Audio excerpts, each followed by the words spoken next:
लोकसभा में विपक्ष की ओर से स्पीकर ओम बिरला को पद से हटाने के लिए अविश्वास प्रस्ताव लाया गया है। 50 से ज्यादा सांसदों ने पक्ष में वोट किया। इसके बाद पीठासीन अधिकारी ने प्रस्ताव पेश करने की परमिशन दे दी। अब इस प्रस्ताव पर 10 घंटे चर्चा चलेगी। विपक्ष ने ओम बिरला पर सदन की कार्यवाही में पक्षपात करने का आरोप लगाया है। बहस की शुरुआत कांग्रेस सांसद गौरव गोगोई ने की। उन्होंने कहा कि बजट सत्र के दौरान नेता प्रतिपक्ष ने 20 बार राहुल गांधी को रोका टोका। उन्हें बार बार रूलिंग बुक दिखाई गई। उन्होंने अपनी स्पीच में एक आर्टिकल का हवाला दिया। इस पर उन्हें मना किया गया, लेकिन सत्ता पक्ष के सांसदों ने भारत में बैन किताबें सदन में दिखाई। उनसे कुछ नहीं कहा गया। इस तरह का भेदभाव स्वीकार नहीं है। मैं ये पूछना चाहता हूँ कि स्पीकर ने एक पैनल ऑफ चेयरपर्सन बनाया, तो पैनल में कई चेयरपर्सन है। इस पैनल में कौन से चेयरपर्सन चेयर पर बैठेंगे, ये कैसे डिसाइड हुआ? ये कैसे डिसाइड हुआ सर? ये किसने डिसाइड किया सर? 96 मैं दोबारा पढ़ देता हूं, संविधान में लिखा है, the speaker not to preside while a resolution for his removal from office is under consideration. मैं पूछना चाहता हूं, we are considering a resolution for the removal of the speaker from his office. How has it been decided that chairperson honorable Jagdimbeka Pal ji will be sitting on the chair, sir? How, sir? How? Sir, from the panel. How, sir? How, sir? Let the record, please, sir. Let the record state we are registering our strongest protest that the House has no record of from the panel of chairperson. The chairperson currently occupying should be the person presiding. The House has no record, sir. Let that be a go. इस पे मैंने एक ruling दिया कि speaker साहब का office vacant नहीं है। स्पीकर साहब हैं जब तक वो आज चर्चा हो के इस पे एडॉप्शन न हो बहुमत से कि वो स्पीकर नहीं हैं, तब तक वो स्पीकर हैं। हाँ है। और स्पीकर को ये पावर है डिसाइड करने। नहीं है सर, नहीं है सर, ये गलत है सर, ये गलत है सर। ये speaker not to preside while a resolution for his removal from office is under consideration, cannot preside, तो कहाँ है पावर सर? कहाँ है पावर सर? कौन सा पावर है सर? अध्यक्ष जी, मैं इनको टोकना माननीय गृह मंत्री, अरे भाई बैठो ना, बैठ जाइए, नहीं बैठ जाइए क्या? माननीय अध्यक्ष जी, माननीय गृह मंत्री, मैं इनको टोकना नहीं चाहता। प्रिसाइड शब्द प्रयोग जो किया गया है संविधान के अंदर, वो हाउस को प्रिसाइड करने के लिए किया गया है। ऑफिस समाप्त नहीं हो जाता, नहीं हुआ वही हाउस जब मतलब सदन जब चुनाव में जाता है तब भी स्पीकर का ऑफिस चालू रहता है। ये पद खाली नहीं रह सकता। ये जो गलत इंटरप्रिटेशन करे, एक सीमित उद्देश्य के लिए ही मैं खड़ा हूँ।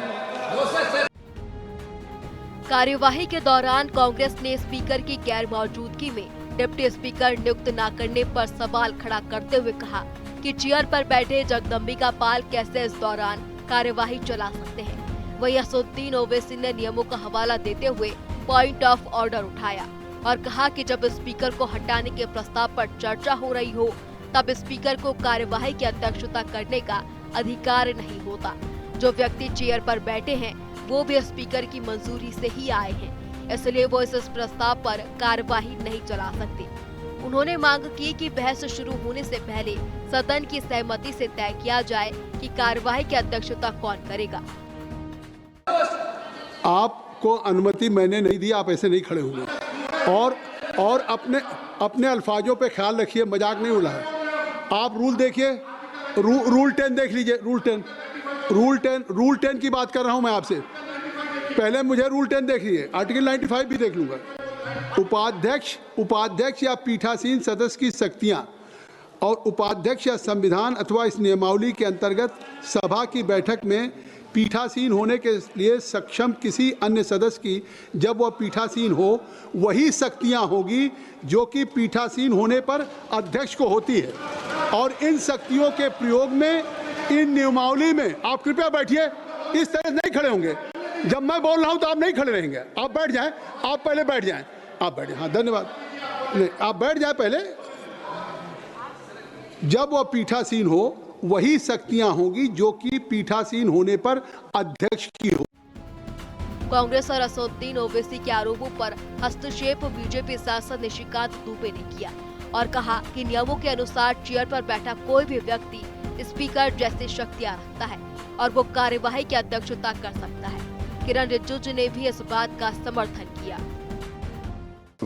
It is, sir, 200A clearly says before a motion can be listed, a determination has to be made. One, resolution is specific in its charges, clearly expressed and free of imputation and defamatory statements. Now, who has made this determination? Because Article 96 clearly says that when a motion 96 clearly says speaker cannot be over here. My question to the House is, who has made the determination? Because the Supreme Court in Nabam Rabia has clearly said that a speaker against whom a notice of removal has been given cannot exercise adjudicatory powers in proceedings connected with the removal. So who has made this removal? The House should know. Secondly, sir, you come to Article 96(1). It governs what happens when a removal motion speaker is under consideration. Speaker cannot preside. What 96(1) says, then say that 95(2) shall apply to every such sitting. What is 95(2)? It lays down the hierarchy done by Baba Sahib. First deputy speaker, you don't have a deputy speaker. If the deputy speaker is also absent, such person has been determined by the rules of procedure of the House. Third, if no such person is present, such other person has been determined by the House. Sir, you are sitting over there. I challenge it also. Why? Because you read Nabam Rabia, Constitution Bench case. Once a notice of removal has been given against a speaker, the speaker cannot exercise adjudicatory or discretionary powers that have a bearing on those proceedings. Bearing on those proceedings, that is these proceedings. The speaker has a direct personal interest in the outcome, and that interest disqualifies him from acts that shape these proceedings. You take the judgment of Quixote. बड़े विद्वान आदमी हैं sir Owaisi साहब। 95(2) क्या कहता है? ये पूरा पढ़े नहीं सर, पूरा मैं संविधान की बात करता हूं। बड़े विद्वान हैं, बैरिस्टर हैं, ये कह रहे हैं सर कि people the deputy speaker if he has also absent such person as may be determined by the rules of procedure of the house. Rules of the procedure of the house ये है sir, जो ये 10 कह रहा है। 10 ये कह रहा है कि जो भी उस चेयर पर बैठेगा जो हाउस ने पहले से डिसाइड कर रखा है, उसके पास स्पीकर का उतना ही अधिकार है। यही आर्टिकल 95(2) कह रहा है सर। लोकसभा स्पीकर के खिलाफ अविश्वास प्रस्ताव पर बहस के दौरान एक बार फिर डिप्टी स्पीकर नियुक्त न किए जाने का मुद्दा गरमा गया। 2 साल पहले भी ये मामला उठा था, जब ओम बिरला को लगातार दूसरी बार लोकसभा अध्यक्ष चुना गया था। सरकार डिप्टी स्पीकर चुनाव क्यों नहीं करा रही, इसको लेकर दावा किया जा रहा है कि 17वीं लोकसभा यानी कि साल 2019-24 में केंद्र की भाजपा सरकार के पास 303 सीटों के साथ स्पष्ट बहुमत था, जिसके कारण सरकार को विपक्ष के साथ समझौता करने की आवश्यकता महसूस नहीं हुई। विपक्षी नेताओं के मुताबिक सरकार ने जानबूझकर ये पद खाली रखा क्योंकि इसे विपक्ष को देना पड़ता, विशेष रूप से कांग्रेस को जो सरकार की प्राथमिकता नहीं थी। 18वीं लोकसभा यानी 2024 से वर्तमान में भी यही स्थिति बनी हुई है। भाजपा के पास 240 सीटें हैं, एनडीए गठबंधन के पास 293 सीटें हैं, जो बहुमत से अधिक है। इसके बावजूद सरकार ने विपक्षी मांग को नहीं स्वीकारा। लोकसभा अध्यक्ष और उपाध्यक्ष पद को लेकर सरकार और विपक्ष के बीच सहमति नहीं बन पाई थी, क्योंकि विपक्ष ने स्पीकर के लिए एनडीए उम्मीदवार को समर्थन देने की शर्त में डिप्टी स्पीकर का पद मांगा था। लोकसभा में डिप्टी स्पीकर की भूमिका। जब स्पीकर गैर मौजूद होता है, डिप्टी स्पीकर लोकसभा की बैठकों की अध्यक्षता करता है। वो कार्यवाही को सुचारू रूप से चलाने, व्यवस्थाएं बनाए रखने और नियमों का पालन तय करता है। डिप्टी स्पीकर मतदान प्रक्रिया की निगरानी करता है और वोट बराबर होने पर निर्णायक वोट, कास्टिंग वोट दे सकता है। वह सदन में अनुशासन बनाए रखता है, सदस्यों के बीच विवादों को सुलझाता है, नियमों का उल्लंघन करने वाले सदस्यों के खिलाफ कार्रवाई कर सकता है। डिप्टी स्पीकर अक्सर संसदीय समितियों में शामिल होता है और कुछ समितियों का नेतृत्व भी कर सकता है।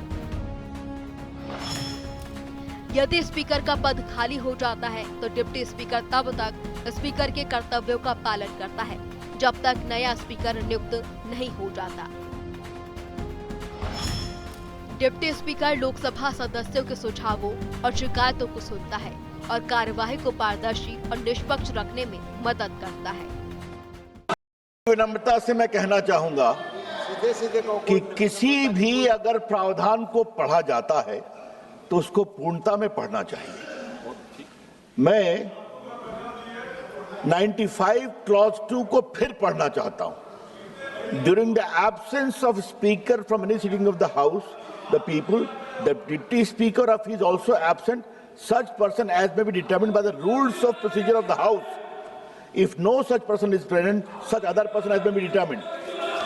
जो rules of procedure से जो प्रेजाइड करने के लिए अधिकृत है, जिसमें आप भी आते हैं, आपको पूरा अधिकार है इस पर प्रेजाइड करने का। जब कोई ऐसा पैनल का व्यक्ति नहीं है तब आपको डिटरमिन करना पड़ेगा।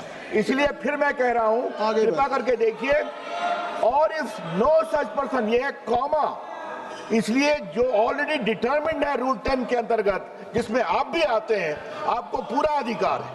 दूसरी बात मैं कहना चाहूंगा सर, मैं अपनी बात कंप्लीट कर लूं, आप आर्टिकल 96 शंकर जी को अलाउ किया नहीं, आर्टिकल 96 का क्लॉज 2 देखिए। स्पीकर के बारे में इतनी बात कही जा रही है, उसमें भी स्पीकर को अधिकार है कि वहां बैठे, बोले और वोट भी दे सकता है स्पीकर, तब उसके खिलाफ कोई कार्रवाई चल रही है। हाँ, जब टाई होगा तो वोट नहीं देंगे। तो सर, मेरा आपसे आग्रह है, ये सारे ऑब्जेक्शन बेबुनियाद है, इसको रिजेक्ट करिए। वो बहस से भाग रहे हैं, यही दिक्कत है। बहस कराइए, हम लोग इस पूरे प्रस्ताव को डिफीट करें।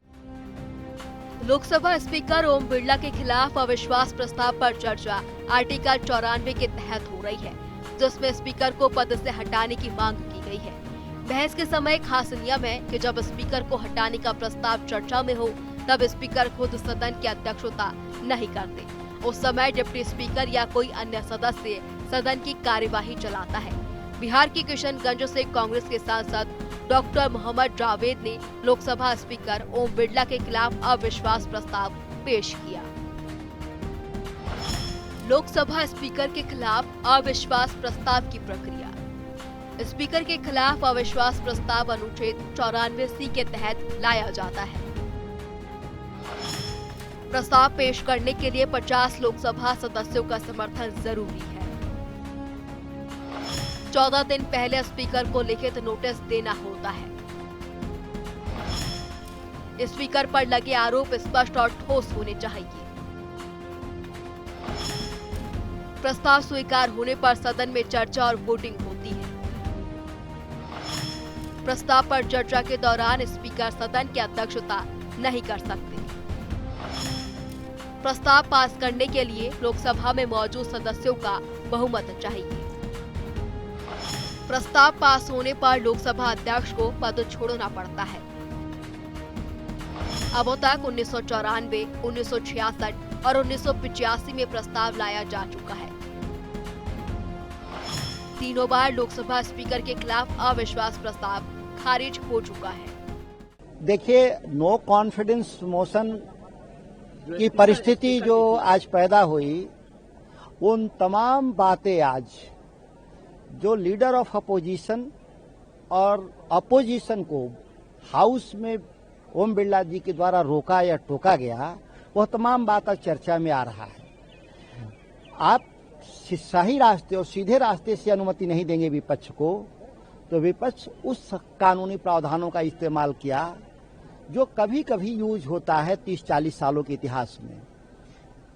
सब बातें आज हो रही हैं, सब लोग बैठ के सुन रहे हैं। यही तो बात पहले भी हम कह रहे थे कि हमारी बात सुन ली जाए तो नो कॉन्फिडेंस मोशन की जरूरत ही नहीं होती। सभी को जानकारी है कि सत्ता पक्ष के पास बहुमत है, लेकिन आप बहुमत की आड़ में मनमानापन नहीं अपना सकते। लोकतंत्र मनमाने तरीके से नहीं चलता, लोकतंत्र सर्वानुमति से चलता है।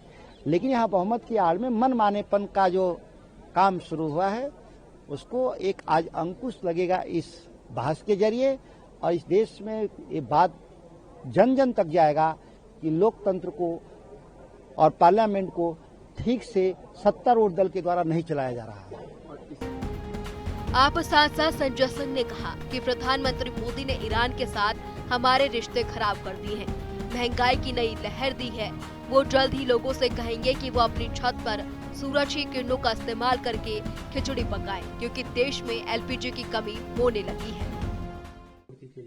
नहीं तो उसका तो समाधान हमारे महामानव के पास है। नरेंद्र मोदी जी अभी आएंगे और रो के बोलेंगे, देश के लोगों, सूर्य के प्रकाश से खिचड़ी बनाकर खाओ, लेकिन युद्ध में 160 स्कूली बच्चियों को मारने वाले अमेरिका और इजराइल का साथ दो। ये कहेंगे अब हम लोग सूर्य के प्रकाश से, लकड़ी से खाना बनाएंगे। ये संकट नरेंद्र मोदी के द्वारा दिया गया संकट है देश को। ये बात समझनी होगी लोगों को। हार्मोज का समुद्री मार्ग, जहां से हमारा 60% कच्चा तेल और 50% गैस आती थी, वो 50% से ज्यादा हिस्सा ईरान में आता है। तो आपने अमेरिका और इजराइल के चक्कर में जो नरसंहार कर रहे हैं, जो दुनिया में दादागिरी कर रहे हैं, उनके चक्कर में ईरान से अपने रिश्ते क्यों बिगाड़े? आप युद्ध के 2 दिन पहले क्यों कूद कूद के चले गए इजराइल? इसका खामियाजा तो देश की जनता को महंगाई के रूप में भुगतना पड़ रहा है, और आपके दोस्त अडानी ने 3 गुना ज्यादा दाम गैस का बढ़ा दिया है। तो आपने देश को जानबूझकर महंगाई के संकट में डाला है। इसीलिए मैंने 267 का नोटिस दिया है कि सदन में इसके बारे में चर्चा कराई जाए। राज्यसभा में विदेश मंत्री एस जयशंकर के संबोधन के दौरान विपक्ष ने वॉकआउट किया। लोकसभा में उनके संबोधन के दौरान विपक्ष ने वी वांट डिस्कशन के नारे लगाए, खूब हंगामा किया। चेयरमैन के बार बार बोलने पर भी विपक्षी सांसद शांत नहीं हुए। जिस तरह एनर्जी को लेके जो सीरियसनेस दिखानी चाहिए थी, वो नहीं दिखा पा रही है। और जहां अमेरिका के कहने पे ये सरकार चल रही है, अमेरिका कहेगा इनसे तेल लीजिए तो आप लेंगे, अमेरिका कहेगा कि आप इनसे तेल नहीं लीजिए, इस देश से तेल लीजिए तो उस देश से लेंगे। तो ये कुल मिला के जिस तरह की विडंबना इस पूरे देश के सामने है और जिस तरह की इनसिक्योरिटी देश सामना कर रहा है, ये केवल और केवल भारतीय जनता पार्टी की वजह से है। कांग्रेस सांसद मनीष तिवारी ने कहा कि हमने कल एक एडजर्टमेंट मोशन पेश किया था, क्योंकि वेस्ट एशिया और ग्रेटर मिडल ईस्ट में युद्ध का भारत की एनर्जी सिक्योरिटी पर गंभीर असर हो रहा है। सरकार ने एलपीजी सिलेंडर के दाम बढ़ा दिए हैं और बेंगलोर, मुंबई और दूसरी जगहों पर कुकिंग गैस की कमी है। कल हम बस यही बात करना चाहते थे। युद्ध अभी शुरू हुआ है और अगर ये लंबे समय तक चलता है तो इसका भारत की एनर्जी सिक्योरिटी पर क्या असर होगा। एलपीजी के सिलेंडर का रेट 55 रुपए बढ़ा दिया सरकार ने। अब आप बता रहे हैं कि बेंगलुरु में, मुंबई में, बाकी जगह के ऊपर जो कुकिंग गैस है उसकी शॉर्टेज शुरू हो गई है। तो यही सब कुछ तो हम कल चर्चा करना चाहते थे, और अभी तो वहां पे युद्ध शुरू ही हुआ है। अगर युद्ध लंबा चल गया तो भारत की जो ऊर्जा सुरक्षा है, भारत की जो स्ट्रेटेजिक ऑटोनॉमी है, उसके ऊपर इसका क्या असर पड़ेगा। इसीलिए हमने कल स्थगन प्रस्ताव दिया था। इसीलिए सामूहिक विपक्ष ये चाह रहा था कि विदेश मंत्री के बयान के बाद इसके ऊपर बहस होनी चाहिए। यही जेएमएम सांसद महुआ माझी ने कहा, कमर्शियल एलपीजी सिलेंडर की अचानक कमी से हॉस्पिटैलिटी सेक्टर में चिंता बढ़ने के बाद सप्लाई के मामलों की जांच के लिए तेल मंत्रालय द्वारा एक कमेटी बनाने के फैसले का हम स्वागत करते हैं। सप्लाई ठीक से होनी चाहिए। हालांकि पूरे देश में हालात खराब है। मैं कल रांची से लौटी हूँ। शहर में लोग एलपीजी सप्लाई को लेकर परेशान हैं। पेट्रोल पंपों पर लंबी लाइनें लग रही हैं। सरकार को अपनी पॉलिसी साफ साफ बतानी चाहिए। ऐसा लगता है कि विदेश नीति में कोई तालमेल नहीं है। और हम उम्मीद करते हैं कि इससे ये स्मूथ बनी रहे, क्योंकि मैं रांची से आई हूँ, झारखंड से। रांची में भी लंबी लंबी कतारें एलपीजी गैस के लिए लग रही हैं। पेट्रोल पंप में भी काफ़ी लंबी लाइन लग रही है और लोग परेशान हैं बहुत, ये सोचकर कि आने वाले समय में क्या होगा। सरकार कह रही है कि 1 महीने का स्टॉक है, लेकिन 1 महीना, देखिए युद्ध कब रुकेगा इसकी कोई गारंटी नहीं है। जो स्थितियां बन रही हैं तो उस पर सरकार को अपनी नीतियों को स्पष्ट करना चाहिए, विदेश नीति, क्योंकि राष्ट्रीय सुरक्षा का मामला है और विपक्ष इसी के लिए चिंतित है। कल ये बात भी हो रही थी ना कि जो नो कॉन्फिडेंस मोशन के लिए समय निर्धारित कराया गया और फिर क्यों नहीं किया, तो मेरा कहना ये है कि वो इसलिए नहीं किया गया कि जिस समय इसके लिए पहल की गई थी उस समय ऐसी विकट परिस्थितियां नहीं थी। अभी देश के लिए सबसे अहम मुद्दा है देश की सुरक्षा, और ये जो परमाणु बम अगर एक विस्फोट हो जाए तो क्या होगा, नहीं होगा, उस पर सरकार को अपनी उनकी क्या सोच है, वो क्या कर रहे हैं, इसे स्पष्ट करने की जरूरत है। पर बंगलौर होटल एसोसिएशन ने एक नोटिस रिलीज किया है, उसमें कहा है कि जो सप्लाई है गैस सिलेंडर का, कॉमर्शियल सिलेंडर का, वो आज से बंद हो गया है। ये बहुत चिंता का विषय है, क्योंकि कितने लोगों की आजीविका होटल बिजनेस पर निर्भर करती है। रेस्टोरेंट हैं, छोटे छोटे ढाबे हैं, और आजकल कामकाजी महिलाएं या कामकाजी लोग घर से दूर रहते हैं। कई बार उनको अपने से खाना बनाने का भी वक्त नहीं होता, और बनाए भी तो गैस की किल्लत हो जाए तो कहाँ से बनाएंगे। तो कमर्शियल को लेकर भी चिंता है और घरेलू गैस। प्रियंका गांधी ने कहा कि एक ही व्यक्ति है इस देश में जो इन 12 सालों में इनके सामने झुका नहीं, वो नेता प्रतिपक्ष है, और वो नेता प्रतिपक्ष सदन में खड़े होके इनके सामने सच बोल देते हैं। सच्चाई वो जो बोलते हैं वो इनसे पछती नहीं है। इसलिए कही जाती है क्योंकि जो मेरे भाई करते हैं वो सच बोलते हैं। इनके सामने आज तक एक ही व्यक्ति है जो इस पूरे देश में जो झुका नहीं है। इन्होंने सब कोशिशें की, पैसे खर्चे, तमाम सोशल मीडिया की कैंपेन की, मीडिया पे कैंपेन की, तरह तरह की चीजें बोली, उनके बारे में कुछ नहीं चला है। सच्चाई उनके सामने है, लोग देख रहे हैं कि ये एक ही व्यक्ति है जो सच बोलता है और झिझकता नहीं और पीछे नहीं हटता। तो मुझे तो हंसी इसी बात पे आ रही थी कि तुम डर रहे हो इनसे, इनकी जो सच्चाई है, इनका जो सत्य है वो पच ही नहीं रहा है, इसलिए हर बार इन्हीं पे आलोचना, इन्हीं पर वार कर रहे हो। कभी कहते हो कि पैंट छोटी पहने, अरे वाह, जो कह रहे हैं उसका जवाब दो ना, जो सवाल उठा रहे हैं उसका जवाब दो। उसका तो जवाब है ही नहीं। आप क्यों बिक गए? आपने देश को की सारी संपत्ति अडानी जी और अंबानी जी को क्यों दे दी? जो आज देश का किसान जिस तरह से संघर्ष कर रहा है उसके बारे में आप कोई सवाल पूछे, आप जवाब नहीं दे सकते। तो यहाँ इस सदन में पिछले, मैं नहीं हूँ, लेकिन पिछले 2-3 सेशन से मैं देख रही हूँ कि यहाँ असली चर्चा नहीं हो रही है। जो एक्चुअल मुद्दे, वंदे मातरम पे हमने चर्चा कर ली भर के, और नेहरू जी पर, इंदिरा जी पर सारी आलोचनाएं करते रहेंगे, लेकिन हमने एक असली चर्चा नहीं की कि महंगाई क्यों बढ़ रही है, बेरोजगारी क्यों है, आज देश की स्थिति क्या है, आप अमेरिका को सब कुछ ऐसे थाली पे परोस कर दे क्यों रहे हैं, आप अडानी अंबानी जी को सारा देश बेच क्यों रहे हैं, ये चर्चा नहीं हुई। और ये लोग आलोचना कर रहे हैं कि हमने सदन को कमजोर कर दिया है, ये किया है, वो किया है। असलियत ये है कि प्रेशर इन्होंने डाला है स्पीकर पर। असलियत ये है कि उनकी स्वतंत्रता इन्होंने खराब की है, इन्होंने खत्म की है, कि हर संस्था को खत्म करने वाले ये हैं। हम तो संस्थाओं को बचाने की कोशिश कर रहे हैं। हम जहां भी, जो भी हम आंदोलन कर रहे हैं, जो भी हम कह रहे हैं, हम ये संस्थाओं को बचाने के लिए कह रहे हैं, क्योंकि वो संस्थाएं निष्पक्ष रही नहीं जिन पर आधारित हमारा लोकतंत्र है, इसलिए हम लड़ रहे हैं। तो अब इनको ये बातें पचती नहीं है, तो कभी पैंट की बात करेंगे, कभी कुछ कहेंगे कि उन्होंने यार कह दिया, कुछ कह दिया। नियमों के अनुसार स्पीकर को हटाने का प्रस्ताव लोकसभा में साधारण बहुमत से पारित होता है। मौजूदा लोकसभा में एनडीए के पास करीब 290 से अधिक सांसदों का समर्थन है, इसलिए प्रस्ताव पारित होना कठिन है। प्रस्ताव पर चर्चा के दौरान स्पीकर स्वयं सदन की अध्यक्षता नहीं करेंगे, लेकिन उन्हें अपना पक्ष रखने और लोकसभा स्पीकर ओम बिरला के खिलाफ अविश्वास प्रस्ताव का नोटिस पेश किया था। इसमें 118 सांसदों के हस्ताक्षर थे।